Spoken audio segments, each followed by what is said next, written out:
74-godišnja starica odvela je u sredu krave na ispašu u šumsko područje u planinama Sumarambu oko kilometar od svoje kuće u gradu Palopo u provinciji Južni Sulawesi. Međutim, nije se vratila kući, a dan kasnije njen sin je krenuo u potragu i nedaleko od kolibe primetio tragove krvi na zemlji. Ubrzo je pronašao i telo starice koje je ležalo u travi. Lokalni mediji navode da su na glavi i zglobovima starice bili primetni tragovi ugriza i da je piton najverovatnije povratio telo jer nije mogao da ga proguta do kraja. Meštani su pozvali policiju i nakon pregleda tela potvrđeno je da je staricu ubila zmija. Ona je bila progutana do ramena, međutim, zmija je potom povratila telo.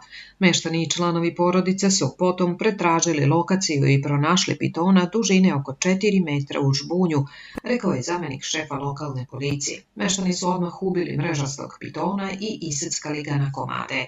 Jeziva scena je zabeležena samo nekoliko meseci nakon što je telo druge žene